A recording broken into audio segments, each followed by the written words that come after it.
నమస్కారం. Big debate ప్రత్యేక చర్చా కార్యక్రమానికి స్వాగతం. దేశంలో నిన్న ఒక్కరోజు వచ్చిన కేసులు 3,15,000. ప్రపంచంలో కరోనా మొదటి వేవ్ మొదలైన దగ్గర నుంచి ఇప్పటిదాకా ఏ దేశంలో ఎప్పుడు ఎక్కడా రానన్ని అత్యధిక కేసులు భారత్లో నమోదవుతున్నాయి. ఆ పరంపర కొనసాగుతున్నది. ఈ నేపథ్యంలో వివిధ రాష్ట్రాల్లో జరుగుతున్నటువంటి ఎన్నికలు, ఆయా రాష్ట్రాల్లో ఎన్నికలకు ముందున్నటువంటి పరిస్థితి, ఎన్నికల తర్వాత ఉన్నటువంటి పరిస్థితి, కోర్టుల నిర్లిప్తత, కోర్టులు జోక్యం చేసుకోమని చెప్పటం, కొన్ని రాష్ట్రాలు ఎన్నికలకు సిద్ధమవుతున్నాయి. ఉదాహరణకి తెలంగాణలో మున్సిపల్ ఎలక్షన్స్ పెట్టడానికి ప్రభుత్వం సంసిద్ధతను వ్యక్తం చేసింది. బీహార్లో పంచాయతీ ఎన్నికలు వాయిదా వేసుకున్నారు. అనేక మంది, ఒక అరడజన మంది పైగా ముఖ్యమంత్రులు, జాతీయ స్థాయిలో కేంద్ర మంత్రులు, మాజీ ప్రధానులు, పార్టీల అధ్యక్షులు అనేక మంది కూడా కరోనా బారిన పడుతున్న నేపథ్యంలో పరిస్థితి అత్యంత భయంకరంగా, ఆక్సిజన్ అందట్లేదని, మందులు అందట్లేదని, లేకపోతే ఇతరత్ర ప్రోటోకాల్స్ ఫాలో కావట్లేదని, వీటన్నిటి మీద సుప్రీంకోర్టు సుమోటోగా ఒక కేసు వాళ్ళు కూడా తీసుకున్నటువంటి పరిస్థితి. అత్యవసర పరిస్థితిగా మేము భావిస్తున్నాం, మేమే దీని మీద విచారణ చేస్తామని చెప్పి కేంద్ర ప్రభుత్వానికి నోటీసులు ఇచ్చినటువంటి పరిస్థితి. ఈ మొత్తం అంశాల మీద ఇవాళ బిగ్ డిబేట్లో ప్రత్యేకమైన చర్చను చెప్పడం. చర్చలో మనతో పాటు డాక్టర్ శ్రీభూషణ్ రాజు గారు, నిమ్స్ సీనియర్ వైద్యులు, వారు మనతో ఉన్నారు. అలాగే కృషాంగ్ గారు, టీఆర్ఎస్ పార్టీ అధికార ప్రతినిధి. అలాగే డాక్టర్ వినయ్ గారు, కాంగ్రెస్ పార్టీ సీనియర్ నాయకులు, ప్రముఖ గ్యాస్ట్రాంట్రాలజిస్ట్ ఉన్నారు. అలాగే వేణుగోపాల్ రెడ్డి గారు, భారతీయ జనతా పార్టీ నాయకులు కూడా మనతో ఉన్నారు. ముందుగా శ్రీభూషణ్ రాజు గారు, అంటే ఇది ఈ ఎలక్షన్కి సంబంధమా కాదా మీరు రాజకీయాలు మాట్లాడకపోవచ్చు, కానీ కొన్ని పత్రికల్లో ఇవాళ చాలా సోదాహరణంగా ఎలక్షన్ ఈ మధ్యనే పూర్తయినటువంటి ఒక 5 రాష్ట్రాల డేటా తీసుకొని కరెక్ట్గా ఎలక్షన్కి ముందు, అంటే మార్చి 11 నుంచి ఏప్రిల్ వరకు ఎలా ఉంది, ఏప్రిల్ ఎలక్షన్ ముందు వరకు, ఆ తర్వాత ఎలా పెరిగింది, ఆ వివరాలు ఇచ్చారు. బెంగాల్లో 1500% పెరిగినాయి ఎలక్షన్స్ కారణంగా అని చెప్పి డేటా చెప్తున్నది. అస్సాంలో 230% పెరిగినాయి. తమిళనాడులో 63% పెరిగినాయి. ఇదంతా జరుగుతున్నప్పుడు జాతీయ యావరేజ్ దాదాపు 20% మించలేదు అంకెలు. అలాగే టెస్టులు కూడా చాలా స్ట్రాటజిక్గా ఎలక్షన్ టైంలో టెస్టులు తగ్గించారన్నది కూడా డేట్లతో సహా వివరాలు ఇచ్చారు. ఉదాహరణకి అస్సాం మనం ఎగ్జాంపుల్ తీసుకుంటే, ఎలక్షన్ జరుగుతున్నటువంటి ఆ పీరియడ్లో, అంటే ఎలక్షన్కి ముందు రోజుకి సుమారుగా 13,000 టెస్టులు చేసే పరిస్థితి ఉంటే మార్చి 17 వరకు, మార్చి నెలాఖరికి వచ్చేసరికి రోజుకి 5,300 టెస్టులు మాత్రమే చేస్తూ వచ్చారు. ఏప్రిల్ 6న 7,500 టెస్టులు చేశారు. ఏప్రిల్ 6న పోలింగ్ అయిపోయిన రోజే 17,000 టెస్టులు చేశారు. టెస్టులు స్ట్రాటజిక్గా తగ్గించారు. అయినప్పటికీ కేసులు ఇందాక నేను చెప్పినట్టు 1,500%, 230%, 63% పెరిగినటువంటి పరిస్థితి. ప్రతి రాష్ట్రం, అస్సాము, వెస్ట్ బెంగాల్, తమిళనాడు, కేరళ, అన్ని రాష్ట్రాల డేటా పత్రికల్లో వచ్చింది, మనందరి దగ్గర ఉన్నది. ఈ నేపథ్యంలో బెంగాల్లో ఇవాళ ఒక్కరోజు 1 కోటి మంది ఓట్లు వేయడానికి రోడ్ల మీదకి వచ్చారు సార్. 43 అసెంబ్లీ నియోజకవర్గాల్లో 1.3 లక్షల మంది ఓటింగ్కి రావడం జరిగింది. అక్కడ ప్రభుత్వం, ఇతర పార్టీలు అప్పీల్ చేసిన ఎన్నికల సంఘానికి మీరు 3 కలిసి క్లబ్ చేయండి అని, అది చేయలేదు, చేయటం సాధ్యం కాదు అని చెప్పేశారు. ఎన్నికలు వాయిదా వేసే ఆప్షన్ గురించి అసలు చర్చే చేయట్లేదు. ఎన్నికలు తాత్కాలికంగా ఎక్కడున్నది అక్కడ స్టేటస్ కోలాగా దాన్ని అక్కడ ఆపేసి వాయిదా వేసే ఆలోచన జాతీయ స్థాయిలో జరగట్లేదు. తెలంగాణలో పీక్ స్టేజ్లో ఉన్నప్పుడు ఏప్రిల్ 15 తర్వాత రోజు కేసులు భారీగా పెరుగుతున్న దశలో కొత్తగా నోటిఫికేషన్ ఇచ్చారు ఒక 2 కార్పొరేషన్లకి, కొన్ని మున్సిపాలిటీలకి. ఈ నెలాఖరు దాకా పోలింగ్ తప్పదు. ఇవాళ కూడా ఎన్నికల సంఘం అడిగితే రాష్ట్ర ప్రభుత్వం తన సంసిద్ధతను వ్యక్తం చేసింది. వీటిలో కూడా దాదాపు 10 లక్షల మంది ఓటింగ్లో పాల్గొనే అవకాశం ఉన్నది ఈ డేట్స్ ప్రకారం. ఎందుకంటే ఖమ్మం, వరంగల్ మున్సిపల్ కార్పొరేషన్స్, ఇక అనేక ఇతర మున్సిపాలిటీస్ ఉన్నాయి. ఎలా చూడాలి భూషణ్ రాజు గారు, మీ అభిప్రాయంలో దీన్ని ఏ రకంగా అర్థం చేసుకుంటారు?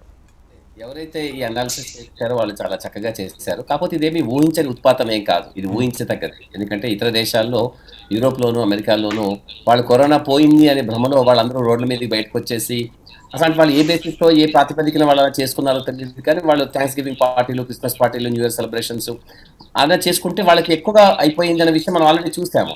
ఓకే, దేశాలు అయితే విలువలాడాయి. సో ఇప్పుడు ఇటలీలో పాడవడానికి పెద్దగా అత్తే కారణం ఏం లేదంటే వాళ్ళు ఆల్మోస్ట్ పతాక స్థాయి నుంచి అధస్పాతాలకు వచ్చారు కాబట్టి వాళ్ళకి ప్రత్యేకంగా కొత్తగా కేసులు పెరగడం తగ్గడం అంటూ ఏమీ లేదు.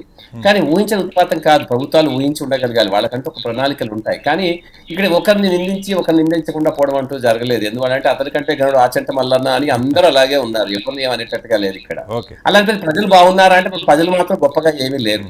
సో ఎవరు ఏ ప్రాతిపదికన మనం పూర్తిగా కరోనా పోయిందని అనుకున్నామో నాకు ఇప్పటికీ అర్థం కాలేదు. సో మేము అప్పుడు కేసెస్ చూస్తూనే ఉన్నాం. కనీసం ఒక 2 వారాల దాకా ఒక్క కేసు కూడా నమోదు కాకపోతేనే అప్పుడు మనం సేఫ్ గా 2 కూడా కాదు 3 వారాల దాకా. ఎందుకంటే దాని ఇంక్యుబేషన్ పీరియడ్ సుమారు 20 నుంచి 28 రోజులు మాక్సిమం ఉంటుంది. కాబట్టి ఒక ఇంక్యుబేషన్ పీరియడ్ కి కావాలనుకుంటే 2 అనుకుందాం. అలా అనుకున్నా కూడా యావరేజ్ ఇంక్యుబేషన్ పీరియడ్ 2 ఒక కేసు కూడా నమోదు కాకపోతే మనం దాదాపుగా మనం మటమాయం అయిపోయిందని అనుకోవాలి. అది ఒక ప్రాంతం వైజ్ గా ఉంటుంది, ఒక రాష్ట్రం వైజ్ గా, ఒక ప్రదేశం వైజ్ గా ఉంటుంది. అప్పుడు దాకా మనం అనుకోకూడదు.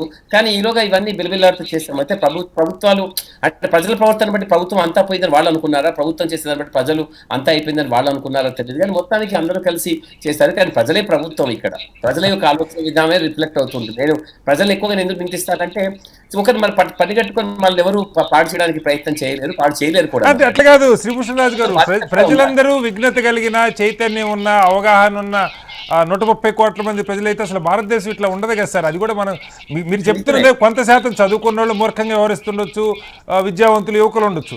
బట్ ఏమీ తెలియని గ్రామీణ ప్రాంత ప్రజలు కూడా ఇప్పుడు వాళ్ళు తప్పు చేశారనే కంటే మీరు పోలింగ్కి బహిరంగ సభలకి 500-1000 రూపాయలు ఇచ్చి సభలకు తీసుకొస్తున్నప్పుడు, లారీలలో బస్సుల్లో తీసుకొచ్చి 1,00,000 మందితో సభ జరుపుతున్నప్పుడు ఎవరిని పేదల్ని ఏమని నిందిస్తాం శ్రీభూషణరాజు గారు? మనము ఒకవేళ ఎలక్షన్స్ కావాలనుకున్నా, ఇంకా కావాలనుకున్న సభలు కావాలని వాటికి బోర్డు అని ఆధునిక పద్ధతులు మనం సృష్టించాం. మేము పెద్ద ఎగ్జామ్స్ ఇంటర్నేషనల్ కాన్ఫరెన్స్ లో మేము ఆన్లైన్ లో వర్చువల్ గా చేసుకున్నాము. బోర్డు దాదాపు స్టూడెంట్స్ MBBS MD లో ఉన్నటువంటి అందరు స్టూడెంట్స్ కి కూడా మేము ఆన్లైన్ లో ఎగ్జామ్స్ పెట్టి వాళ్ళని ఎగ్జామ్స్ సక్సెస్ చేయగలిగాం చక్కగానే. అటువంటిది ఎలక్షన్ క్యాంపెయిన్స్ కావచ్చు, వాటి కొంచెం కొత్త ప్రాతిపదిక తీసుకొస్తే కొత్త నేర్చుకోవడానికి సమాజం ఎప్పుడు ఉత్సుకత చూపించాలి కదా, సమాజం అంతా కొత్తదని కోరుకోవాలి కదా. ఇటువంటి అవకాశం వచ్చినప్పుడు మనం ఇంకా కొత్తగా ర్యాలీలను నిర్వహించవచ్చు, కొత్తగా ప్రజలకు ఎలా చేరువ కావచ్చు, ఓటు ఎలా అడగవచ్చు, ఓటు ఎలా వేయచ్చు అనే రకరకాల పద్ధతులు మనం అన్వేషిస్తే బాగుండేది. మూసపోస పద్ధతిలో ఆ విధంగా చేసి ప్రజలందరూ గుంపుగూడుగా వాళ్ళ సమావేశాలు రావడం అనేది దేశం మొత్తంలో చూసాం. ఏదో 2-3 రాష్ట్రాలు అనడానికి లేదు, 2-3 ప్రభుత్వాలు అనడానికి కూడా లేదు, కేంద్ర ప్రభుత్వం అనడానికి అందరూ అలాగే ఉన్నారు. కాబట్టి ప్రజల్లో ఇంకా కొంచెం అటువంటి పిలిచినా కూడా మనం వెళ్ళగలిగాలి. కానీ అందరూ ఒకే రకమైనటువంటి జ్ఞానాన్ని కలిగి ఉండరు. అది నిజం చెప్పండి, సమాజం అలాంటి వాళ్ళ మీద ఎక్కువ కాన్సన్ట్రేషన్ చేయాలి. నోరు లేని వాడికి నోరు ఇవ్వడానికి అయితే సమాజం అంతా ఉంది.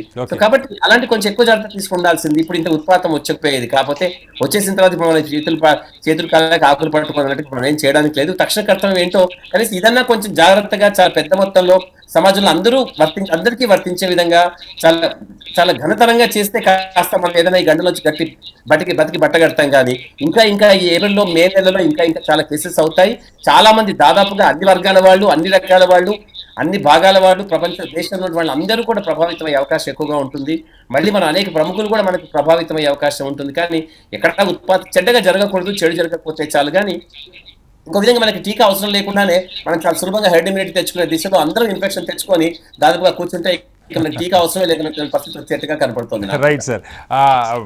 వినయ్ గారు అంటే చూస్తా ఇప్పుడు ఖచ్చితంగా ప్రజాస్వామ్యం పరిడవిల్లాలని అందరం కోరుకునే వాళ్ళు, రాజకీయాల్లో ఉన్నవాళ్ళు కానీ, నాలాగా స్వచ్ఛంద సంస్థలు పనిచేసిన వాళ్ళు కానీ ప్రజాస్వామ్యం పరిడి వెళ్ళాలి, ఎన్నికలు ప్రజాస్వామ్యానికి ప్రాణప్రదం అని చెప్పిన వాళ్ళం. కానీ ఇవాళ ఉన్న పరిస్థితుల్లో 1 కోటి మందిని వాళ్ళు ఒక్కరోజు బెంగాల్లో మీకు తెలుసు డాక్టర్ ఈ ట్రిపుల్ మ్యూటెంట్ ఏదో వస్తుందని చెప్పి కూడా పత్రికల్లో వార్తలు వస్తున్నాయి. బెంగాల్లోనే ఐడెంటిఫై చేశారు, చాలా తీవ్రంగా ఉందని చెప్పి కూడా పత్రికల్లో కథనాలు వస్తున్నటువంటి పరిస్థితి. డబుల్ మ్యూటెంట్కి అల్లాడుతుంటే ట్రిపుల్ మ్యూటెంట్ అక్కడ తయారవుతుంది, దాని జీనోమ్ సీక్వెన్స్ అవన్నీ కూడా ఇస్తూ ఉన్నారు. అలాంటి బెంగాల్లో ఇవాళ ఒక్కరోజు 1 కోటి మంది ఓటింగ్కి వస్తే ప్రభుత్వాల దగ్గర అనేక ఆప్షన్స్ ఉన్నాయి సార్. మనం చూసాం కొంతకాలం అదే ప్రభుత్వాన్ని కొనసాగించవచ్చు, లేదంటే రాష్ట్రపతి పాలన పెట్టవచ్చు, ఏమి కొంప మునిగిపోయేదేం లేదు. Heaven will not fall down మనందరికీ తెలుసు. ప్రజల ప్రాణాల కంటే ఏది ముఖ్యం కాదు. కానీ మొండిగా ఎన్నికలు జరిగి తీరవలసిందే, క్లబ్ చేయడానికి వీల్లేదు, వాయిదా వేయటానికి వీల్లేదు. ఎన్నికలు ఎంత ప్రళయం వచ్చినా ఇదే పద్ధతిలో జరగాలని ఎందుకు భీష్మించి కూర్చుంది ఎన్నికల సంఘం అనుకోవాలి? ఇప్పుడు ఈ మహమ్మారి పాండమిక్ ఇది పోవాలంటే ఒక రకంగా పోతుందండి. ఇది అది హర్డ్ ఇమ్యూనిటీ వచ్చినప్పుడే పోతుంది. ఆ హర్డ్ ఇమ్యూనిటీ అన్నది 2 రకాలుగా వస్తుంది. ఒకటి ప్రజలు ఎక్కువగా ఇన్ఫెక్ట్ అయిపోతే, లేకపోతే వ్యాక్సినేషన్ ఎక్కువగా అయితే 65 నుంచి 70% మంది ఇన్ఫెక్ట్ అన్న కావాలి, లేకపోతే వ్యాక్సినేషన్ అన్న ఇవ్వాలి.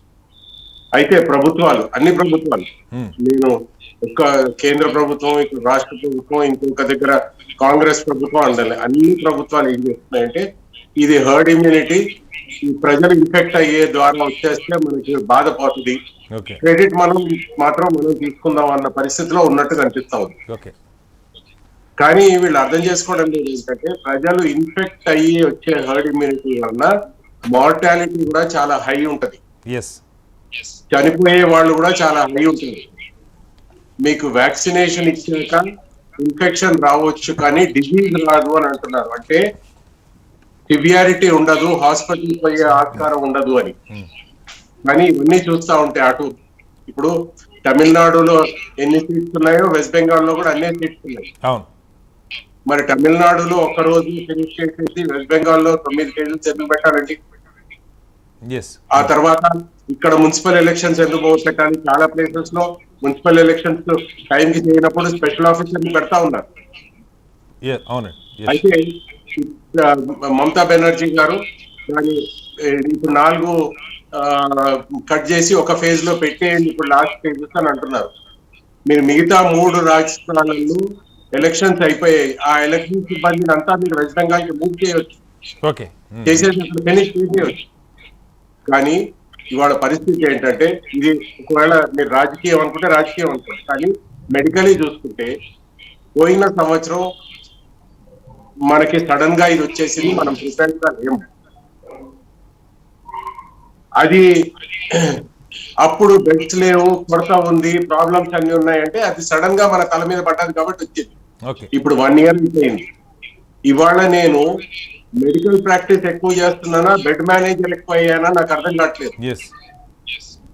హాస్పిటల్స్ కి ఫోన్ చేసి ప్లీజ్ మీ దగ్గర బెడ్స్ ఉన్నాయా?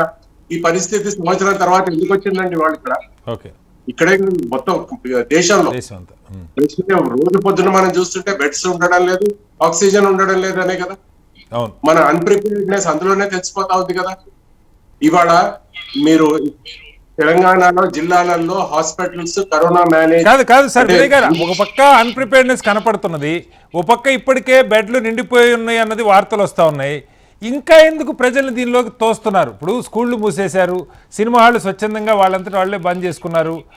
ఎలక్షన్లో ఒక 10 రోజుల పాటు ఇష్టానుసారం, మనందరికీ తెలుసు, 10 రోజులు కానీ 15 రోజులు కానీ ఇష్టానుసారం జనం తాగటం, ఆ జనానికి తాగబోయించడం, ర్యాలీలు, డోర్ టు డోర్ ప్రచారాలు, ఇవన్నీ కూడా మనం చూసాం, దశాబ్దాలుగా చూస్తున్నాం. ఇప్పుడు ప్రజలు దీనికి మనం బలి చేయాలా అన్నదానికి అసలు ఈ కోర్టులు కూడా ఏమీ స్పందించట్లేదు వినయ్ గారు, ఎందువల్ల అర్థం కావట్లేదు? అంటే ఇప్పుడు ఒకటి చెప్తాను నేను మీకు, ప్రజలకు కూడా ఎలాగైపోయిందంటే ఇప్పుడు ఎలక్షన్ లో డబ్బులు వస్తున్నాయి కదండి. అయితే నాకు ఇంతకు ముందే ఎవరో చెప్తున్నాను, నేను ఎలక్షన్లలో వెళ్ళడం లేదు కాబట్టి నేను నాకు కమెంట్ చేయండి, కానీ కరోనాలో ఈ సంవత్సరంలో డబ్బులు తగ్గిపోయాయి కాబట్టి ఇప్పుడు డబ్బులు డిమాండ్ కూడా ఎక్కువ చేస్తున్నారంట ప్రజలు. సో ప్రజలు కరోనాను ఆహ్వానిస్తున్నారా, మనకి ఎలాగో ఏం కాదు ఇది జలుబులాగా వచ్చి వెళ్ళిపోతుంది అనుకొని ఆహ్వానిస్తున్నారా, డబ్బులు వస్తున్నాయి కదా అనుకుంటున్నారా? ఈ మొత్తం సిస్టమే ఇలాగైపోయిందండి పూర్తిగా. చెప్తున్నా జిల్లాలలో ఇవాళ ఇంట్లో మేనేజ్ చేసుకునే వాళ్ళు చేసుకుంటారు, కానీ జిల్లాలలో హాస్పిటల్స్ పేషెంట్ సీరియస్ అయితే మేనేజ్ చేసే పరిస్థితి ఉందా? వాళ్ళంతా హైదరాబాద్కే రావాలి. హైదరాబాద్ లో లేవు, ఒక హాస్పిటల్ నుంచి ఇంకో హాస్పిటల్కి తిరుగుకుంటా ఉన్నారు. హైదరాబాద్ సిటీ అంతా అంబులెన్స్ లో మోత వినపడుతుంది సార్. ఒక అరగంట కారులో ప్రయాణం చేస్తే ఇప్పుడు నేను ఛానల్కి రావడానికి ఒక 6-7 అంబులెన్సులు నన్ను క్రాస్ చేసి వెళ్ళటమో నాకు ఎదురు రావటమో జరుగుతుంది, రోజు చూస్తున్నాను. మీకు ఇప్పుడు వ్యాక్సినేషన్, నేను కూడా మేక్ ఇన్ ఇండియా గురించి వింటాను. నాకు కూడా మేక్ ఇన్ ఇండియా ఇష్టం. నాకు భారతదేశం జెండా చూపిస్తే కనిపిస్తే తెలుగు కొట్టబుద్ధి అవుతుంది, జనగణమైన ఉన్న వింటే నా వెంటనే వేస్తుంది. కానీ నేను అంటుంది ఏంటంటే ప్రజలు చనిపోతున్నప్పుడు కాదు కదా. మీకు 6 కంపెనీస్ ఉంది ప్రపంచంలో, మన దగ్గర 2, బయట 4, Pfizer, Sputnik, Johnson and Johnson, modern.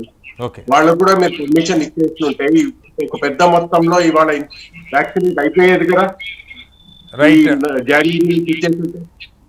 Yes వాళ్ళకి వినయ్ గారు ఓకే ఎస్ వేణుగోపాల్ రెడ్డి గారు మనం చూస్తా ఉన్నాం ఇదేది ఈ రాజకీయం కాదు మరొకటి కాదు.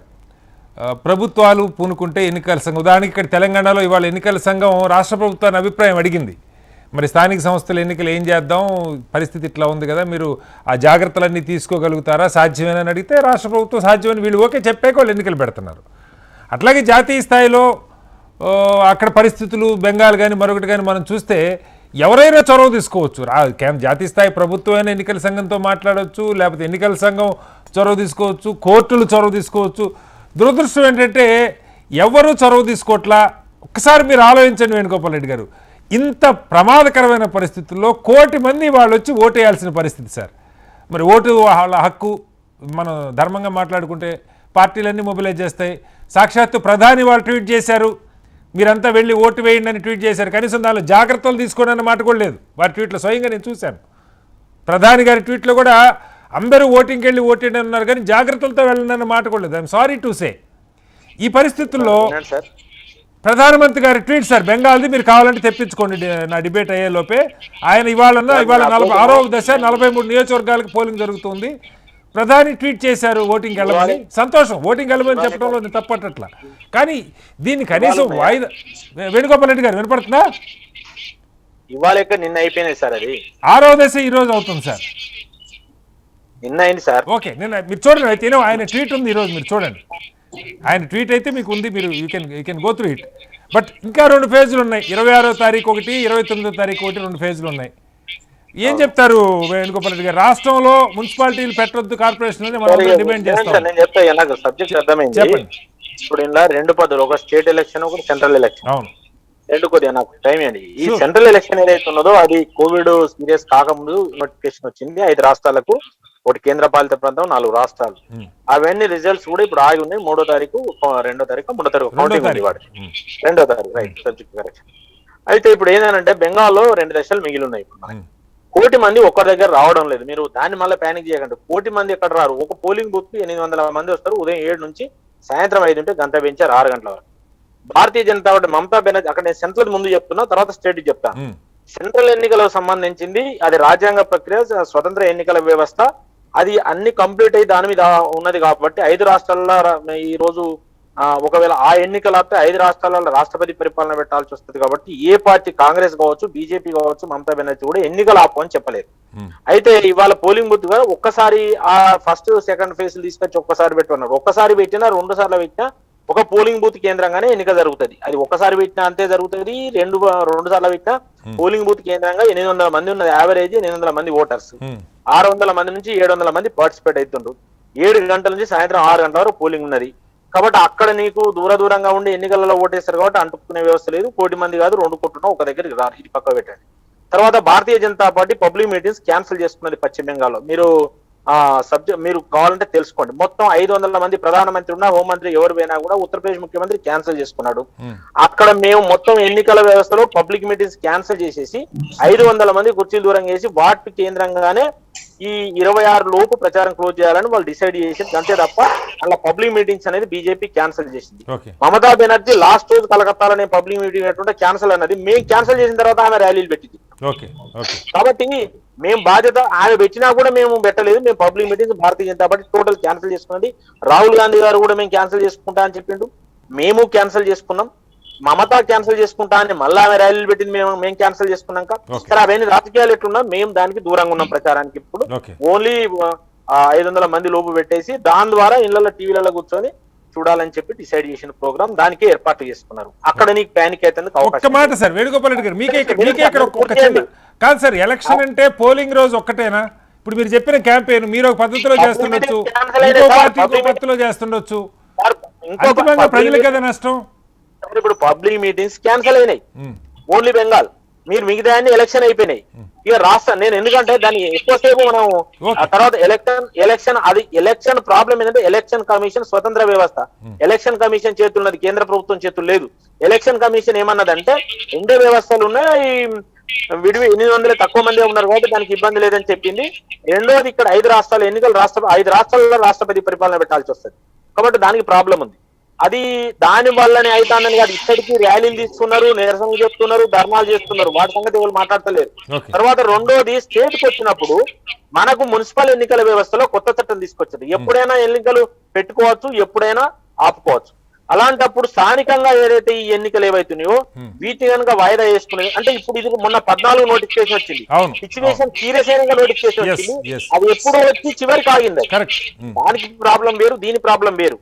కాబట్టి ఇక్కడ చివరికి మొన్న 14వ తారీఖు నోటిఫికేషన్ ఇచ్చింది. కాబట్టి నిన్నటి నుంచే మొన్నటి నుంచే గవర్నర్ కు అన్ని కాంగ్రెస్, బీజేపీ, మిగతా పార్టీలు దీన్ని కొద్ది రోజులు వాయిదా వేయండి, మీరు స్పెషల్ ఆఫీసర్ని పెట్టండి, ఒక్కొక్క లోకల్ బాడీస్ 5 ఏళ్ళు 4 ఏళ్ళు ఎన్నికలు పెట్టడం రోజులు ఉన్నాయి. మా వరంగల్ 2011 నుంచి 5 ఏళ్ళు ఎన్నికలు పెట్టలే, 6 ఏళ్ళు చెప్తున్నా మున్సిపాలిటీ. కాబట్టి ఓ 3 నెలలో 2 నెలలో ఈ ప్లానింగ్ పెట్టమని అడిగింది, తప్పేం లేదు. అడిగితే ఎలక్షన్ కమిషన్ అడిగింది, స్టేట్ గవర్నమెంట్ ఒప్పుకోలేదు. సరే రైట్, కానీ వీళ్ళకి అవకాశం ఉన్నది ఓ నెల 2 నెలలు వాయిదా వేసుకుంటాను, దాంట్లో ఇబ్బంది లేదు. కానీ సెంట్రల్ గా ప్రాబ్లం, సెంట్రల్ గవర్నమెంట్ చేతిలో లేదు, అది వాయిదా వేసేందుకు కూడా ఇబ్బందికరంగా ఉన్నది, దానివల్ల పానిక్ కావడం లేదు. ఈ విషయాలు వేరువేరుగా చూడాలి. Right, okay. మీకు ఒకసారి మళ్ళీ వస్తాను మీ దగ్గరికి, వేణుగోపాల్ రెడ్డి గారు. కృషాంగ్ గారు, మీరు ఇక్కడ స్పష్టంగా ఒకటి నిజం, అక్కడ వాయిదా వేసే ఛాన్స్ ఉందా లేదా అన్నది పక్కకు పెడితే, అదేదో సరే బెంగాల్లోనూ తమిళలో, మన రాష్ట్రం కాదు, మన గొడవ కాదు. మన గొడవ సాగర్ అయిన తర్వాత మనం చూసాం, అక్కడ సాక్షాత్తు ముఖ్యమంత్రి గారితో సహా, మీ టీఆర్ఎస్ అభ్యర్థితో సహా అక్కడ పాల్గొన్న అందరికీ కరోనా వస్తూ ఉంది. 100 మందికి సాగర్లో, ఇవాళ నాగార్జున సాగర్ అసెంబ్లీ నియోజకవర్గంలో పూర్తిగా చేస్తే ఎన్ని బయటపడితే మనకు తెలియనటువంటి పరిస్థితి. మళ్ళా తెలిసి 14వ తారీఖు ఏప్రిల్ 14న ఇంత పెరుగుతున్న టైంలో నోటిఫికేషన్ ఇవ్వటం ఏంటి? ఇవాళ 3 లక్షల, రోజుకు 6,500 కేసులు తెలంగాణలో, 20% పాజిటివ్ రేట్ ఉంది సార్. 30,000 చిల్లర చేస్తే 6,500 పాజిటివ్ వస్తూ ఉన్నాయి. 20% పాజిటివ్ రేషియో ఉంది, పర్సంటైల్ ఉంది. ఎలా అంటే ఎందుకు ఇంత? మీకేమన్నా ఎన్నికలు కొత్త, టీఆర్ఎస్ గెలవదా, ఇప్పుడైతేనే గెలుస్తారా? ఎన్నికల సంఘం అడిగినప్పుడు రాష్ట్ర ప్రభుత్వం కొంచెం ఒక నెల రోజులు వాయిదా వేద్దామంటే తర్వాత చూసుకుందాం అంటే నష్టం ఏంటి? ఇవాళ ఓకే చేసింది రాష్ట్ర ప్రభుత్వం, ఎన్నికల సంఘానికి గ్రీన్ సిగ్నల్ ఇచ్చింది. ఎలా చూడాలి సార్? అంటే కటారి గారు, ఖచ్చితంగా రాజకీయాలకు అతీతంగా మాట్లాడుకోవాలి. మీరు ఇప్పుడు లాస్ట్ లో అన్నారు కదా, అంటే టీఆర్ఎస్ గెలవదా, ఇప్పుడైతేనే గెలుస్తుందా అని అన్నప్పుడు ఏమైపోతుంది అంటే, రాజకీయాలు ఎట్లా వస్తాయని అంటే, నిజంగా పోస్ట్పోన్ చేసేస్తే ఇప్పుడు ఉన్న వాళ్ళు చూసిరా భయపడి పోస్ట్పోన్ చేసుకున్నారు, ఇట్లాంటివి కూడా రకరకాల స్టేట్మెంట్స్ వస్తాయి. కాబట్టి మేము ఒకటే అంటున్నాం, ఇతర రాజకీయ పార్టీలు ఎలాగైతే అంటున్నాయో వాళ్ళ ఎలక్షన్ కమిషన్ పరిధిలో ఉన్నది అన్నప్పుడు, ఇక్కడ కూడా డెఫినెట్ గా ఎలక్షన్ కమిషన్ పరిధిలో ఉన్నది. కాబట్టి ఎలక్షన్ కమిషన్ నిర్ణయం తీసుకుంటే ఖచ్చితంగా మేము దాన్ని పాటిస్తాం. ఎందుకంటే దేశవ్యాప్తంగా ఒక రూలు, తెలంగాణకు వచ్చేసరికి ఒక రూల్ అంటే అది కుదరదు. ఎందుకంటే నేను ఒకటి, మీ అందరు శ్రీభూషణ్ రాజు గారి నంబర్కి వాట్సాప్ చేసినాను, వినయ్ కుమార్ గారి నంబర్కి వాట్సాప్ చేసినాను, కటారి గారు మీ ఫోన్ నంబర్ కూడా నేను వాట్సాప్ చేసినాను. జస్ట్ అర్ధగంట ముందే, నేనే అసెంబ్లీ ఎలక్షన్ గురించి మాట్లాడతలేను, పార్లమెంట్ ఎలక్షన్ గురించి మాట్లాడతలేను. Deputy CM of Karnataka local body elections ప్రచారం చేస్తుంటే దాన్ని అక్కడ అదొక ఆర్టికల్ చాలా స్పష్టంగా కూడా వాళ్ళ సొంత రిపబ్లిక్ ఛానల్లోనే వచ్చింది. లోకల్ బాడీ ఎలక్షన్స్ రామ్నగర్ అనే జిల్లా. సో మేమేమంటున్నామంటే, మరి ఇదే ఇక్కడ ప్రవచనాలు చెప్పే బదులు అక్కడ భారతీయ జనతా పార్టీ నాయకులు ఎందుకు మున్సిపల్ ఎలక్షన్స్ పెట్టుకున్నారో ఎందుకు ప్రచారం చేస్తారు? మేము ఒకటేమంటున్నామంటే, నిజంగానే ఎలక్షన్ కమిషన్ నిర్ణయం తీసుకుంటే, కోర్టు కూడా నిర్ణయం తీసుకుంటే, కాంగ్రెస్ నాయకులు ఆల్రెడీ షబీర్ అలీ గారు కోర్టుకు వెళ్ళారు, కోర్టుకు వెళ్ళారు, వారు నిర్ణయం తీసుకుంటే మాత్రం మేము డెఫినెట్ గా పాటిస్తాం. కానీ ఏమైపోతుంది అంటే, ఇప్పుడు ఒకవేళ నిర్ణయం తీసుకుంటే, మాకు తెలుసు భారతీయ జనతా పార్టీ నాయకులు వాళ్ళ రాష్ట్ర అధ్యక్షులు, పాపం వేణుగోపాల్ గారు ఇక్కడ ఉండి మంచిగానే మాట్లాడతారు, కానీ రాష్ట్ర అధ్యక్షులు ఇంకొందరు నాయకులు ఉన్నారు, వాళ్ళు ఏమని చెప్తారంటే, సుశీర్రావు ఓడిపోతున్నారు, ఇందుకే ఇట్లా నిర్ణయం తీసుకున్నారు అని. అట్లాంటివి వాళ్ళు ఏమన్నా అనివ్వండి కృష్ణ గారు, చాలా సింపుల్. ఒక్క నిమిషం మీకు అవకాశం దొరికింది. వారు కూడా గవర్నర్ గారిని కలిసి వాయిదా ఏమని అడిగామని చెప్తున్నారు, మీరు అది వినండి.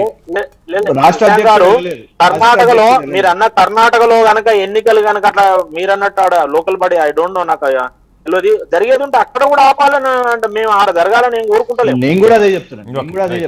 కర్ణాటకలో లోకల్ బాడీ జరగాలని ఏం కోరుకోవట్లేదు. ఒక్క నిమిషం కటారి గారు, నేను కూర్చొని కూడా అదే చెప్తున్నా. ఎన్నికల కమిషన్ నిర్ణయం తీసుకుంటే ఆపేస్తే కూడా మంచిదే. దేశవ్యాప్తంగా అసలు మొత్తం కూడా ఎలక్షన్ కమిషన్ దానికి పవర్స్ ఉన్నాయి. అది స్వచ్ఛందంగా అసలు ఒక 6 నెలల్లో సంవత్సరము ఎలాంటి ఎన్నికలు జరగొద్దు అని వాళ్ళు నిర్ణయం తీసుకుంటే డెఫినెట్ గా అన్ని రాజకీయ పార్టీలుగా అవాయిడ్ బై వస్తున్నాను సార్, ఒక విషయం. వినయ్ గారు మీ దగ్గరికి వస్తాను ఒక్క సెకండ్. మీరు అంటున్నారు కదా ఎలక్షన్ కమిషన్ అని, ఒకవేళ రాజకీయం చేస్తారు అని అనుకుంటే టిఆర్ఎస్ ప్రభుత్వమే 4 అపోజిషన్ పార్టీస్ ని పెట్టి ఇలాగ పరిస్థితి ఉంది, మనం పోస్ట్ పోన్ చేస్తున్నాం అని అడిగి ఒక యునానిమస్ డెసిషన్ తీసుకొని చేయొచ్చు కదా. ఎగ్జాక్ట్లీ చెప్పండి కిషన్ గారు. సార్ అపోజిషన్ పార్టీస్ కొందరు నేను చెప్తే మళ్ళీ ఫీల్ అవుతారు కానీ they want that lime light. ఇప్పుడు ఏదో పిలిపించి బండి సంజయ్ గారు లాంటి వాళ్ళను మేమేమంటున్నామంటే ప్రభుత్వం డజంట్ ద రాజకీయ పార్టీలు రకరకాలు మాట్లాడుతుంది కాదంట్లా, కానీ బాధ్యత మీ మీద ఉంది సార్. కేంద్ర రాష్ట్ర ఎన్నికల సంఘం మిమ్మల్ని అడిగినప్పుడు కాదు కిషన్ గారు, రాష్ట్ర ఎన్నికల సంఘం మిమ్మల్ని అడిగినప్పుడు ఈ టైంలో ఎన్నికలు పెట్టగలుగుతారా, మీరు సిద్ధమా అంటే కొంచెం వాయిదా ఇచ్చిన ఒక మాట మీరు అనొచ్చు కదా, ప్రజల క్షేమాన్ని దృష్టిలో పెట్టుకొని కిషన్ గారు. సార్ లేదు, ఎన్నికల కమిషన్ దగ్గరనే ఎన్నికల ప్రక్రియ. ఒక్క నిమిషం సార్, ఇది సార్ అందరు మాట్లాడినప్పుడు నేను చాలా ఓపికగా చెప్పండి.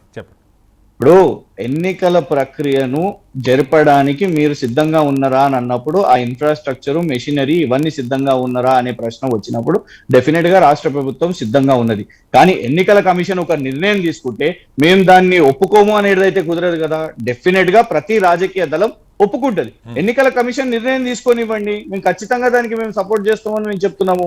దాని ఇప్పుడు మమ్మల్ని ప్రభుత్వంగా మీరు హోల్డ్ చేయగలుగుతారా, ఎలక్షన్స్ ని నడిపించగలుగుతారా అని అన్నప్పుడు ప్రభుత్వంగా డెఫినెట్ గా ప్రభుత్వానికి ఒక స్టాండ్ ఉంటుంది, రాజకీయ పార్టీకి ఒక స్టాండ్ ఉంటుంది. కాదు కిషన్ గారు, జాతీయ స్థాయిలో అయినా రాష్ట్రాల్లో అయినా ఎన్నికల సంఘాలు ఏదో పెద్ద స్వయం ప్రతిపత్తితో పనిచేస్తారంటే చూసే లక్షల మంది ఎవరు నమ్మటానికి సిద్ధంగా లేరు కిషన్ గారు. అందుకే ఇలాంటి మంచి అవకాశం దొరికింది కటారి గారు. ఇప్పుడు మనం చూడండి, ప్రభుత్వాలు ఏం చెప్తే అవి చేస్తున్నారు.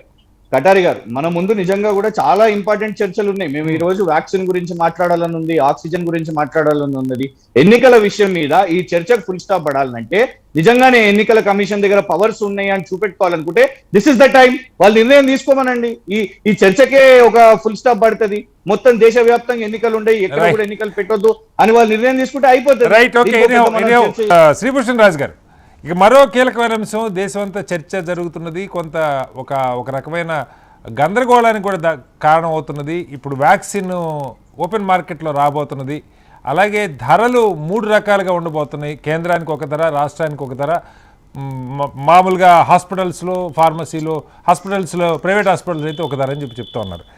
వీటిలో అంటే మనకు తెలుసు శ్రీభూషణ్ రాజు గారు, ఎప్పుడు కూడా ఒక చోట ధర తక్కువ ఇంకో చోట ఉంటే ఆటోమేటిక్గా అటు నుంచి ఇటు ఫ్లో అయిపోతూ ఉంటాయి న్యాచురల్గా. రకరకాల పద్ధతులు, మాఫియాలు ఉన్నాయి, ఇవన్నీ కూడా ఉన్నాయి. కానీ దీన్ని కనీసం సరే ప్రైవేటు హాస్పిటల్స్లో ఇచ్చేది ఎక్కువ అంటే వేరు, రాష్ట్రానికి కేంద్రానికి ఇంత వ్యత్యాసం ఉండటం, ప్రజలు ఇప్పటికే ఒక రకంగా సఫర్ అయి ఉన్నారు. వేయించుకోగలిగిన వాళ్ళు ఉండొచ్చు, అసలు లేరండి దాంట్లో 5% 10% డబ్బులు పెట్టి వేయించుకోగలిగిన వాళ్ళు ఉండొచ్చు. బట్ మిగతా జనం పరిస్థితి రెక్కాడితే డొక్కాడిన పరిస్థితి. ఇప్పుడు మనం చూస్తూ ఉన్నాం, లక్షల మంది మళ్ళీ ఆల్రెడీ ఊళ్ళకి వెళ్ళిపోతూ ఉన్నారు పనులు లేవని చెప్పి. వీళ్ళందరికీ వ్యాక్సిన్ ఒక పెద్ద స్థాయిలో జరగాలి. రేపు May 1 నుంచి 18 ఏళ్ళు పైన పడ్డ వాళ్ళందరూ కూడా వ్యాక్సిన్ అంటున్నాం, అవి పూర్తిగా కొనుక్కోవాల్సిందే అంటున్నారు. ఏంటి ఈ గందరగోళం, ఏ రకంగా చూడాలి? యాక్చువల్లీ ఈ టీకానే కాదు, దాదాపుగా మందులన్నీ కూడా మీరు అసలు 3 రకాలుగానే చెప్పారు. యాక్చువల్లీ కనీసం 5-6 రకాలుగా ఉంటాయి వాటి ధరలు ప్రతి చోట కూడా. దాదాపుగా మనం ఇండియన్ పెట్టి తెచ్చుకుంటేను, మనకు ఒక రేట్ కాంట్రాక్ట్ లో తెచ్చుకుంటే ఒక తీరుగాను, బయట అమ్మితే ఒక తీరుగాను, మెడికల్ షాప్ లో కూడా రకరకాలుగా ఉంటాయి. అన్ని మెడికల్ షాప్స్ లో ఒకలానే ఉండవు. కాబట్టి ఇందులో ఆశ్చర్యమే లేదు. కానీ ప్రస్తుతం ఉన్నటువంటి విపత్కర పరిస్థితుల్లో, అసాధారణ పరిస్థితుల్లో ఒకలాగా ఉండడం కూడా దాదాపుగా శ్రేయస్కరమే. కాకపోతే ప్రైవేట్ కి పబ్లిక్ కి వేరుగా ఉండాలి. ప్రభుత్వం తీసుకున్న దాంట్లో కొంచెం తక్కువ ఇవ్వచ్చు, ఎందుకంటే వాళ్ళకి కేంద్ర ప్రభుత్వం వాళ్ళకి రాయితీ రూపంలో వాళ్ళు ఇచ్చింది. భారత్ బయోటెక్ వాళ్ళు కొన్ని వారాల క్రితం వాళ్ళు 100 కోట్లు అడిగారు నిజం చెప్పాలంటే, కానీ వాళ్ళకి బాగానే ఇచ్చారు. అంటే వాళ్ళందరూ వాళ్ళ దగ్గర తీసుకుంటున్నాం, మనం కొనుక్కుంటున్నాం. వాళ్ళని సైతం మనం ఉచితంగా చేయండి అని చెప్పడం అనేది సాధ్యం కాదు. వాళ్ళు ఉచితంగా మనకు అమ్మలేరు. ప్లస్ వాళ్ళు కూడా అదంతా కూడా ఒక రకమైన వ్యాపారమే. వాళ్ళని కాదనడానికి శాస్త్రజ్ఞత చాలా గొప్పది, దాన్ని వాళ్ళు తొందరగా తీసుకొచ్చారు. కాబట్టి వాళ్ళు ఉచితంగా ఇవ్వాలి అంటే మన భావోద్వేగాలు అనుసరించి వాళ్ళకు ఎక్స్పెక్ట్ చేయకూడదు సార్, ఉచితంగా ఆదుకోవాల్సిందే. పేరున్నటువంటి గొప్ప హీరో తీసిన సినిమాని మనం మామూలు టికెట్ కంటే కూడా 2-3 చేసి అమ్ముకునే టికెట్ మొదటి 2 వారాలు 4 రోజులు నా పెద్దగా ఐడియా లేదు సినిమాలు చూడడం, కానీ విన్నదే నేను. సో కాబట్టి అలా అంత గొప్ప వ్యవస్థ మనది. అంటే మన సినిమా టికెట్లకు సైతం హీరోల పేర్లు వాళ్ళ ప్రాతిపదికన మనం తీసుకుంటాం. అలాంటి శాస్త్రజ్ఞులు కాస్త ఎక్కువ పెట్టి కొనుక్కుంటే తప్పేం లేదు. కాకపోతే నేనేమనుకుంటానంటే కార్పొరేట్ ఆసుపత్రిలో కానీ ప్రైవేట్ ఆసుపత్రిలో కానీ మార్కెట్లో కానీ ఒక ధర పెట్టవచ్చు, లేదా కార్పొరేట్లో ఏది కూడా కార్పొరేట్ ఏదైనా కూడా 10-20%, 40-50% ఎక్కువగానే ఉంటాయి. కానీ ప్రభుత్వ ఆసుపత్రుల్లో పేద ప్రజలకి ఫ్రీగా ఇవ్వడం మాత్రం చేయవచ్చు. ఇక ప్రైవేట్ ఆసుపత్రుల్లో వాళ్ళు ఎంత పెట్టారు అన్న దాని మీద నేను పెద్దగా వ్యాఖ్యానించదలుచుకుంటే, ఎందుకంటే విశ్వమంతా కూడా ఒక పెద్ద విపణి వీధే అంటాను నేను. అంతా కూడా అందరూ ఒక రకమైన వ్యాపార దృక్పథంతోనే ఉంటారు. సో కాబట్టి వాళ్ళు అంత గొప్పగా తయారు చేసేసి ఇస్తున్నప్పుడు వాళ్ళు అమ్ముకునే హక్కు వాళ్ళకు ఉంటుంది. విపత్కర పరిస్థితి కావచ్చు, కానీ అందరూ అలాగే చేస్తున్నారు కదా, అందరూ అమ్ముకునే పద్ధతిలోనే ఉన్నారు. హాస్పిటల్ కూరగాయల వాళ్ళనే కాస్త ఎక్కువ అమ్ముకుంటున్నారు. అంటే కాదని చెప్పడం లేదు, అలా కూడా అనుకోవడానికి లేదు. కాకపోతే టీకా విషయం వరకు ఎవరైతే ప్రభుత్వ ఆసుపత్రికి వచ్చి ట్రీట్మెంట్ తీసుకుంటున్నారో వాళ్ళకు ఉచితంగా ఇవ్వవచ్చు కాక, ప్రైవేట్ కార్పొరేట్ ఆసుపత్రులు కూడా అలాగే ఇవ్వాలని కోరుకోవడం అన్నది ప్రైవేట్ ప్రభుత్వంలో కూడా కేంద్ర ప్రభుత్వానికి ఒక రేటు, రాష్ట్రానికి ఒక రేటు ఉంది సార్. అది చర్చ ప్రధానంగా. అది వాళ్ళు బాగా చర్చించుకొని దాదాపుగా ఒక అండర్స్టాండింగ్ వస్తే చాలా మంచిది ఉంటుంది. కానీ ఎవరితో అండర్స్టాండింగ్ రావాలనేది వాళ్ళు గుర్తుపెట్టుకోవాల్సింది జరుగుతుంది. తప్పని కానీ ఆశ్చర్యం లేదు, ఇది జరుగుతూనే ఉంటాయి. దాదాపుగా మందుల విషయాలు ఇలా జరుగుతూనే ఉంటాయి. అంటే నార్మల్ గా మందుల విషయంలో జరుగుతుండొచ్చు, పెద్దగా ఎవరికి ఇది మొత్తం అందరికి 130 కోట్ల మందికి అవసరమైన మందు విషయంలో జరుగుతుంది కాబట్టి చర్చ సార్. లేకపోతే ఏదో ఎప్పుడో 1-2 అవసరమైన కొనుక్కునే దాని మీద జనం పట్టించుకోరు, మీడియా పట్టించుకోరు. ఇది 130 కోట్ల మందికి అవసరం. వేణుగోపాల్ రెడ్డి గారు వస్తాను మీ దగ్గరికి. వినయ్ గారు, దానికంటే మీరు అడిగిన దానికి అడుగుతున్నా సార్, ఎంత ఎక్కువ ఉన్నదని అడుగుతున్నా. మీరు ఎక్కువ అంటున్నారు కదా, ఎంత ఎక్కువ ఉన్నది అని అడుగుతున్నా. కేంద్ర ప్రభుత్వానికి 150, రాష్ట్రానికి 400, ప్రైవేట్ హాస్పిటల్కి 600, ఇది సార్ వచ్చిన రేటు. తెలుసుకుందానికి అడుగుతున్నాను. మీకు తెలియకపోవడం వినయ్ గారు చెప్పండి, దీన్ని ఎలా చూడాలి? అంటే రాష్ట్రాలు చితికిపోయి ఉన్నాయి, ఏ మాట కామాట చెప్పుకోవాలి. కరోనా టైం కావచ్చు, అసలు ఆర్థికంగా కుదేలవటం కావచ్చు, స్టాక్ మార్కెట్లు కుంగిపోవటం కావచ్చు, ప్రజల కొనుగోలు శక్తి పడి 100 కారణాలు చెప్పచ్చు. రాష్ట్రాలకు ఆదాయం లేదు, ఉన్న పరిస్థితి. ఏదైనా విరాళాలు ఉంటే జాతీయ స్థాయిలోనే పీఎం కేర్ ఫండ్కో మరొక దానికో భారీగా పోయినాయని చెప్తున్నారు. ఎంత వచ్చినా మనకు తెలియదు. కనీసం ఆ సబ్సిడీ మేర కన్నా ఇప్పుడు ఒక రేటుకి అలవాటు పడ్డారు ప్రజలు. 200కి వ్యాక్సిన్ వేస్తున్నారు, 200, 250 ఉంది, ఆ రేటుకి అలవాటు పడ్డారు. ఇప్పుడు ఒక్కసారిగా 400 అని చెప్పండి వినయ్ గారు. లేదు శ్రీనివాస్ గారు సార్ చెప్పండి. యాక్చువల్లీ అక్కడ వేరే ఇష్యూ ఉంది. మీకు కేంద్ర ప్రభుత్వము ఫస్ట్ ఒక కాంట్రాక్ట్ లోకి వెళ్ళింది సీరం ఇన్స్టిట్యూట్ తో. ఓకే, అది 1 మిలియన్ వ్యాక్సిన్స్ 10 మిలియన్ వ్యాక్సిన్ నాకు తెలియదు, కానీ మీరు ఇంత రేట్ కి సప్లై చేయాలి. ఓకే, అది ఆ 150 రూపీస్. ఓకే, సీరం ఇన్స్టిట్యూట్ వాళ్ళు ఆఫ్టర్ ఈ 150 రూపీ ఆ కాంట్రాక్ట్ అయిపోయాక మేము కేంద్ర ప్రభుత్వానికి కూడా 400కి ఇస్తామని అంటున్నారు వాళ్ళు. ఓకే, ఓకే, వ్యత్యాసం అక్కడ ఉంది, అది కరెక్ట్ కాదు. వ్యత్యాసం స్టేట్ గవర్నమెంట్స్ కి డైరెక్ట్ గా కొనుక్కోమన్నప్పుడు సీరం ఇన్స్టిట్యూట్ తన కాంట్రాక్ట్ లేదు కాబట్టి వాళ్ళు 400 కొనుక్కోవాల్సి వస్తుంది. కానీ నేను ఏమంటున్నానంటే ఈ 150 రూపీస్ కూడా చాలా తక్కువ. అది బేసిక్ గా అక్కడ బిల్ గేట్స్ 3-4 వ్యాక్సిన్ కంపెనీస్ కి ఇన్వెస్ట్ చేశాడు. ఇన్వెస్ట్ చేసి దాని తర్వాత నాకు ప్రాఫిట్స్ వద్దు, నాకు ఇంత రేట్ కి మీరు కానీ వ్యాక్సిన్ చేయండి, దాన్ని నేను థర్డ్ వరల్డ్ కంట్రీస్ కి, అండర్ డెవలప్డ్ కంట్రీస్ కి ఇస్తాను అని అన్నాడు. మన దురదృష్టం ఏంటంటే 16 నుంచి 17 బిజినెస్ హౌసెస్ మన కేంద్ర బడ్జెట్ కంటే ఎక్కువ ఆస్తులు ఉన్న బిజినెస్ హౌసెస్ ఉన్నాయి. ఒక్కళ్ళు కూడా మేము ఈ ఒక్క స్లమ్ కి మేము ఫ్రీగా ఇప్పిస్తామని ఒక్కళ్ళు కూడా ముందుకు రాలే ఇంతవరకు. అది మన దేశ దురదృష్టం. అయితే వ్యాక్సిన్ ఇప్పుడు టెస్టులు ఉన్నాయి కదండి, ఈ ఆర్టీపీ ప్రభుత్వ హాస్పిటల్లో వెళ్తే ఫ్రీగా చేస్తాము, మీరు గవర్నమెంట్ ప్రైవేట్ హాస్పిటల్ వెళ్తే మీరు 750 రూపాయలకి చేయించుకోవచ్చు అని వాళ్ళకి రేట్ ఫిక్స్ చేశారు, వాళ్ళు చేస్తున్నారు. ఇది ముందే ఫిక్స్ చేసి ఉంటాయి ఇలా. ఇప్పుడు ఈ వ్యాక్సిన్ కంపెనీస్ మా దగ్గర ఫైనాన్షియల్ రిసోర్స్, ఆర్థిక పరిస్థితులు లేవు ఇంకా ఇలా మ్యానుఫ్యాక్చర్ చేయడానికి అని ఆపేసి కూర్చునేవి కాదు. స్టార్టింగ్ నుంచి జనవరి నుంచి మీరు టెస్ట్ లెక్ చేసినప్పుడు వ్యాక్సిన్ ఎందుకు చేయలేదు నాకు అర్థం కాలేదు. మీరు గవర్నమెంట్ హాస్పిటల్కి వెళ్తున్నాడు ఫ్రీగా చేసేయాల్సింది అప్పటి నుంచే. ప్రైవేట్ హాస్పిటల్స్ మీరు వ్యాక్సిన్ కంపెనీస్ నుంచి మీరు కొనుక్కోండి అని చెప్పాల్సింది. కొనుక్కొని ఈ రేట్ కంటే ఎక్కువ అమ్మొద్దు చెప్పాల్సింది. అప్పుడు వీళ్ళకి ప్రాఫిట్స్ వచ్చేవో లేదా వాళ్ళకి కావాల్సినంత రిసోర్సెస్ వచ్చేవో ఏదో అయ్యేది. అది ఇక్కడికి వచ్చి ఆగిపోయింది అది. అంటే ఇనిషియల్ గానేమో అసలు ప్రైవేట్కి ఇవ్వద్దు అనుకున్నారు, ఇనిషియల్ గానేమో ప్రైవేట్కి ఇవ్వద్దన్న నిర్ణయం దగ్గర ఉన్నారు. తర్వాత డిమాండ్ వచ్చిన మాట వాస్తవం, ప్రైవేట్కి ఇవ్వకపోతే ప్రభుత్వం ద్వారా ఒక్కదాని ద్వారా సాధ్యం కాదని చాలా మంది మేధావులు కూడా చెప్పినటువంటి పరిస్థితి వినయ్ గారు. బట్ ఆ రేట్ విషయంలో మీరు అన్నట్టు ముందే ఒక క్లారిటీ ఉండుంటే బాగుండేదేమో. సార్ వేణుగోపాల్ రెడ్డి గారు వస్తాను, ఒకసారి కృష్ణ గారిది కూడా తీసుకొని వస్తాను. ఎస్ కృష్ణ గారు చెప్పండి, కేటీఆర్ గారు కూడా ఈరోజు దాని మీద స్పందించారు. వన్ నేషన్ వన్ ట్యాక్స్ అంటారు, అట్లా వన్ నేషన్ వన్ ప్రైజ్ ఎందుకు లేదని చెప్పి అడుగుతా ఉన్నారు. ఏంటి మీ అభ్యంతరం ఏంటి? కేటీఆర్ గారు చాలా సూటిగా కూడా ఎందుకు ప్రశ్నించారు అని అంటే, ఈ రోజు వ్యత్యాసము ప్రైజు రాష్ట్రాలు కొనుక్కోవాలి, 400 రూపాయలు రాష్ట్రాలకు, కేంద్రానికి 150 అని అంటున్నారు కదా. ఈ రోజు స్పష్టంగా మేము కొన్ని గుర్తు చేద్దాం అనుకుంటున్నాం. 2 జాన్ 2021 డాక్టర్ హర్షవర్ధన్ గారు గౌరవనీయులు కేంద్ర మంత్రి ఆరోగ్య శాఖ వారు ఏమని చెప్పారంటే, దేశవ్యాప్తంగా మీడియా వాళ్ళు అడిగినప్పుడు దేశవ్యాప్తంగా కోవిడ్ వ్యాక్సిన్ ఫ్రీగా ఇస్తాము అని చెప్పారు. దాని తర్వాత బీహార్ ఎన్నికలు కానివ్వండి, రకరకాల రాష్ట్రాల ఎన్నికల్లో, ఇన్ఫాక్ట్ మన జిహెచ్ఎంసీ మున్సిపల్ ఎన్నికల్లో కూడా Bharatiya Janata Party as a party వాళ్ళు ఏమని చెప్పారంటే కోవిడ్ వ్యాక్సిన్ ని ఫ్రీగా ఇస్తాము అని చెప్పారు. సరే, అది కూడా పక్కన పెడదాం.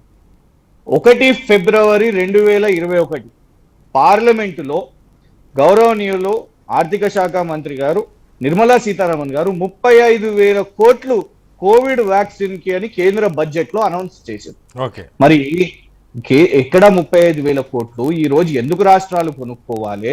ఈ రోజు పాపం ఆ సీరం కంపెనీ కానివ్వండి, ఆ భారత్ బయోటెక్ కూడా వారిని ఆదుకోవాలి ఖచ్చితంగా. వారికి ఇచ్చే ఆ 3,000 కోట్లు 4,000 కోట్లు కూడా అవి కూడా అప్పుగానే ఇస్తుంది కేంద్రం. అదేం సహాయం కాదు, లేకపోతే కొనుక్కుంటలేదు, అది కూడా అప్పుగానే ఇస్తున్నది.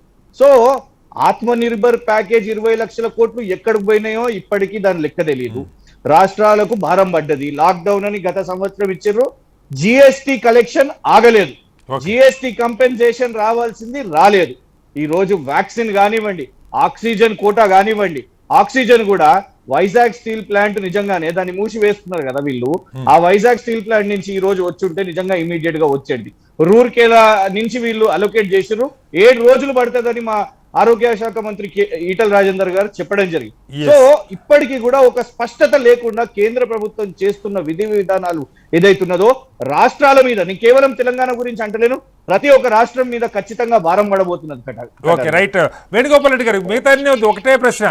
స్వయంగా నిర్మలా సీతారామన్ గారు పార్లమెంట్ లో చెప్పిన మాట నిజం, 35,000 కోట్లు వ్యాక్సినేషన్ కానీ ఇవాళ మీరు 150 రూపాయలు అయితే 150 రూపాయల చొప్పున ఇచ్చినా కూడా మీకు అంత కూడా కాదు డబ్బు లెక్కేస్తే. సార్ మీరు వినండి, మీరు అందరూ అడిగినానికి నేను జవాబు చెప్పాలి. చెప్పండి. కేంద్ర ప్రభుత్వం ఉచితంగా ఇస్తా అన్నమాట వాస్తవం, ఉచితంగా ఇస్తున్న దేశవ్యాప్తంగా ఇప్పుడు అన్ని రాష్ట్రాలకు పంపింది. అన్ని రాష్ట్రాల్లో ప్రభుత్వ హాస్పిటల్లో అందరికీ ఉచితంగానే ఇస్తున్నాయి. ఇస్తున్న క్రమంలో ప్రైవేట్ వాళ్ళకు కూడా పర్మిషన్ ఇచ్చింది. ప్రైవేట్ హాస్పిటల్స్ కు 250 రూపాయలు తీసుకుని ఇస్తున్నారు. మొన్న మన మాజీ ప్రధానమంత్రి లెటర్ రాసింది ఏమనంటే, మీరు తయారు చేసేదాన్ని కూడా లిమిట్ చేయదు, తయారు చేసేదాన్ని కూడా సబ్ కాంట్రాక్ట్ చేయాలంటే సబ్ కాంట్రాక్ట్ ఇచ్చింది వారు చెప్పినట్టు, మన్మోహన్ సింగ్ గారు చెప్పినట్టు. తర్వాత రాష్ట్రాలకు కూడా అధికారం అంటే రాష్ట్రాలు ఇష్టం ఉంటే కొనుక్కోమన్నాం, రాష్ట్రాలు బలవంతంగా కొనుక్కోమని. ఇప్పుడు అంత పెద్దలు వారు వినయ్ గారు ఎవరో చెప్పారు, రాష్ట్రాలు మీకు ఇష్టం ఉంటే కొనుక్కోండి, లేకపోతే లేదు, కేంద్రం సప్లై చేస్తున్నది, కేంద్రం ఆల్రెడీ మీకు ఇస్తున్నది. తర్వాత కాబట్టి వ్యాక్సిన్ విషయంలో కేంద్ర ప్రభుత్వం మన దేశీయ 2 కాకుండా రష్యా నుంచి వచ్చేదాంతో పాటు ఇంకా కొన్నిటిని కూడా విదేశాల నుంచి వచ్చే వాటిని ఆహ్వానిస్తూనే కేంద్రం ఇచ్చేది ఇస్తూనే మీకు ఎమర్జెన్సీ ఉండి ప్యానిక్ ఉంటే కొనుక్కోమన్నారు. ఫస్ట్ మనం వ్యాక్సిన్ వచ్చినప్పుడు అసలు వేసుకుంటేందుకు ఎవరు సుముఖంగా లేరు. ఎందుకు లేరంటే ఏమైతుంది అని కొంత భయము అపోహలు సృష్టించారు. దానివల్ల కూడా ఆగింది. ఇప్పుడు ఎప్పుడైతే ఈ మనకు ప్యానిక్ ఈ వైరస్ పెరిగినాక వేసుకోవాలనే తపన పెరిగింది కాబట్టి, డిమాండ్ పెరిగింది కాబట్టి అది కాస్త ఇమీడియట్ షార్టేజ్ అయింది. కంపెనీలు ఇప్పుడు సీరం వల్ల మరి 50 లక్షల రోజు అన్నారు, ఇప్పుడు దాన్ని 1 కోటి చేస్తామని అంటున్నారు. ఒక రోజు తయారయ్యేది కాదు కాబట్టి మొత్తం మీద 6 నెలల్లో దాన్ని మేము సఫిషియెంట్ గా చేస్తామంటున్నారు, ఇంకా పెంచుతున్నారు. కాబట్టి ఒట్టిగా రాజకీయం చేసి మాట్లాడు ఎందుకండి ఇవన్నీ. ఇప్పుడు నేను ఏమంటున్నా అంటే, ఆక్సిజన్ నిన్నటి పేపర్ల హెడ్డింగ్ లో ఆక్సిజన్ సఫిషియెంట్ ఉన్నదని రాజేందర్ గారు చెప్పిండు. ఇవాళ ధన్యవాదాలు చెప్పిండు ఢిల్లీ ముఖ్యమంత్రి సఫిషియెంట్ గా వచ్చిందని. అయితే నీకు ఒక్కసారి పెరిగినప్పుడు ఏమైతుంది అంటే, మరి రాష్ట్రాలలో ఇప్పుడు బెడ్స్ లేవు కదా, మరి ఇప్పుడు రాష్ట్ర ప్రభుత్వం ఏం చేస్తుంది? రాష్ట్ర ప్రభుత్వాన్ని ఎన్ని క్వశ్చన్లు వేస్తున్నారు? ఈ ప్రభుత్వ హాస్పిటల్లో మందులు లేవు, డాక్టర్ లేదు, బెడ్లు లేవు, ఏవి లేవు, మొత్తం కంప్లీట్ కుప్పగూలి ఉన్నది వైద్య వ్యవస్థ. వాళ్ళు ఏమైనా కేంద్రం మీద మాట్లాడుతున్నారు, ఎగ్జిక్యూషన్ రాష్ట్రాలదా కేంద్రాలదా? రాష్ట్రం ఎంతవరకు రాష్ట్ర జనాభా ఎంత అవుతున్నదో దానికి తగ్గట్టు ప్రభుత్వం దీనికి ఎక్కడ ప్రిపేర్ అయింది, మొత్తం చేతులు ఈటెల గారు నిన్న కూడా ఉందని చెప్పలేదు సార్ వేణుగోపాల్ రెడ్డి గారు. మీరు 35 వినండి, మీరు 35,000 కోట్ల ఇంత ముందే చెప్పారు. మొత్తం ఎంతైతే 35,000 కోట్లు ఒక్క వ్యాక్సిన్ కే కాదు, అన్ని ఆక్సిజన్ ఉన్నది, మెడిసిన్స్ ఉన్నాయి, వాళ్ళకు ఆ తర్వాత దానికి ప్రయోగశాలలు ఉన్నాయి, వ్యాక్సిన్ ఉన్నాయి, అన్ని ఉన్నాయి. కానీ బడ్జెట్ ఇప్పుడు మీరు బడ్జెట్ మీరు ఎక్కడ పెట్టినట్టు ఇప్పుడు లెక్క నేను ఏం ఆడ చెప్తానా, ఆర్థిక మంత్రిని అడిగి చెప్తాది నేను కూడా లెక్క. కాదు వేణుగోపాల్ రెడ్డి గారు, మీరు ఏం చేస్తారో మీరు చెప్పండి. రాష్ట్ర ప్రభుత్వం కేంద్రం మీద కేంద్రం అన్ని ఇస్తున్నది ఇప్పుడు మీకు. కాదు వేణుగోపాల్ రెడ్డి గారు, మీ నుంచి హామీ రాష్ట్ర ప్రభుత్వం మీరు తీసుకునే 50% కోటాలో మిగతా దానిలో అవసరమైతే రాష్ట్రాలు కావాలంటే కొనుక్కోవచ్చు. మీ 50% కోటా మీరు రాష్ట్రాలు ఎప్పుడైతే ఇప్పుడు రాష్ట్రాలు స్వేచ్ఛనివ్వాలని ఎవరు అడిగినరు? మాకు ఇవ్వండి, మేము అవసరమైతే కొనుక్కుంటాం అంటే కదా ఇచ్చింది. రైట్, బట్ మీరైతే సప్లై చేయడానికి ఫ్రీగా సప్లై చేయడానికి సిద్ధంగా ఉన్నారు. కాదు సార్ వేణుగోపాల్ రెడ్డి గారు, ఒకటే ప్రశ్న, రాష్ట్రం అడిగితే మీరు ఫ్రీగా సప్లై చేయడానికి సిద్ధంగా ఉన్నారా? కొనకండి, రాష్ట్ర ప్రభుత్వం కొనకండి, కేంద్రం ఇచ్చిందాన్ని వేయండి. రైట్, ఓకే ఎవరు కొనుక్కోమన్నారు? కృష్ణ గారు చెప్పండి. కృష్ణ గారు, దేశవ్యాప్తంగా ఎప్పటికప్పుడు కేంద్ర ప్రభుత్వమే గైడ్ లైన్స్ చేస్తూ వచ్చింది. ఒక నిమిషమే, ఒక 45 సంవత్సరాల వరకు అని చెప్పడము, ఉదాహరణకు Covid warriors, front line warriors ఎవరు అని రకరకాల రాష్ట్రాల నుంచి ఇప్పుడు ఉదాహరణకి ఈరోజు చాలా మంది జర్నలిస్టులు చనిపోతూ వస్తున్నారు పాపం. ఎందుకు కారణము? నిజంగానే ఫ్రంట్ లైన్ వారియర్స్ గా వారిని కూడా గుర్తించి వారికి కూడా ఇమీడియట్ గా అప్పుడే టీకాలు వచ్చుంటే నిజంగా కొంచెం కనీసం మనకు ఒక ప్రివెన్షన్ అన్నా ఉండేది. ఒక్క నిమిషం, కాదు గైడ్ లైన్స్ మీరు ఇస్తున్నారు, గైడ్ లైన్స్ గైడ్ లైన్స్ ఎవరికి ఇవ్వాలి అనేది. ఇప్పటికి మీరు అంటున్నారే ఆక్సిజన్ అని, దబాయించకండి. ఆక్సిజన్ ఇవాళకి ఎక్కడ ఏం మాట్లాడారు ప్రధానమంత్రి గారు? ఏం మాట్లాడిందండి? బాల్యమిత్రుని వెతుక్కోండి అని అన్నారు. బాల్యమిత్రుని వెతుక్కోండి అంట, ఇదా ప్రధానమంత్రి గారు మాట్లాడింది? మీ దగ్గరికి వెళ్ళి వ్యాక్సిన్ గురించి, ఆక్సిజన్ గురించి అంటే పారాసిటమాల్ ఇస్తే పోతుంది అన్నాడు, అట్లా మాట్లాడలేదు.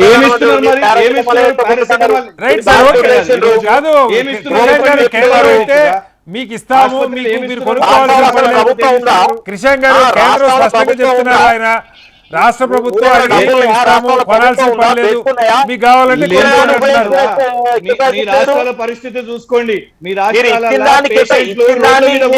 కాదు కృష్ణ గారు, వేణుగోపాల్ రెడ్డి గారు ఎంత కావాలంటే సప్లై చేస్తే మీరు కొనుక్కోవాల్సిన పని లేదని చెప్తున్నారు. దానికి స్టిక్ అవ్వండి, మీరు ఇబ్బంది ఏముంది? రాష్ట్ర ప్రభుత్వానికి మీకు ఎంత కావాలంటే ఇస్తామంటున్నారు కదా వ్యాక్సిన్లు. దానికి ఉదాహరణే మేము 10 లక్షల డోసులు అడిగితే వాళ్ళు 2 లక్షల డోసులు పంపించారు. ఆ డిలే చూడండి సార్, చాలా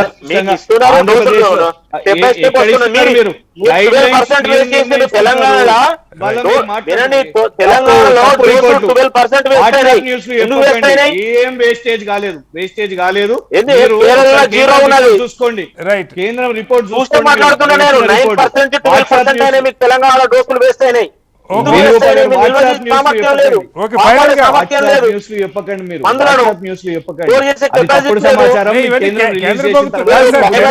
పబ్లిక్ చేసి హలో, ప్రైమరీ హెల్త్ సెంటర్లలో పోతే, మండల హెడ్ క్వార్టర్ పోతే స్టోర్ చేసే కెపాసిటీ లేదు, అక్కడ పెట్టిన కూలింగ్ లేదు, వాడు వేస్ట్ అయిపోతున్నాయని చెప్తున్నారు వాళ్ళు.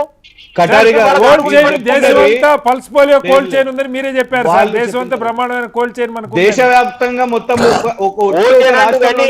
పోలియో 30 లక్షలకు అవుతున్నదండి. రైట్ రైట్, దాని తర్వాత రాష్ట్రం మేము బులెటిన్ ఇచ్చిన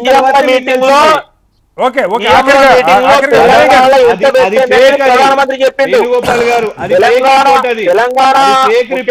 అది ఫేక్ రిపోర్ట్ అది.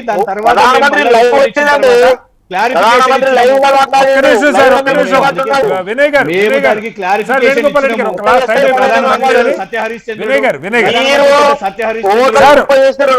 వేణుగోపాల్ రెడ్డి గారు కొంచెం మాట్లాడే మిగతా కూడా ప్లీజ్ ప్లీజ్ కోఆపరేట్. వినయ్ గారు, ప్రధానమంత్రి పూర్తిగా కేంద్ర రాష్ట్రానికి ఏమి ఇచ్చారు మీరు?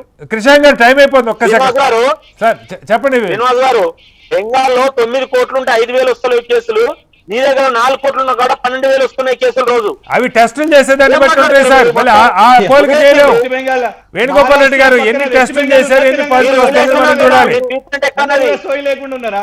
రైట్ ట్రీట్మెంట్ ఎక్కడన్నది? మీ ట్రీట్మెంట్ ఎక్కడన్నది? Right sir.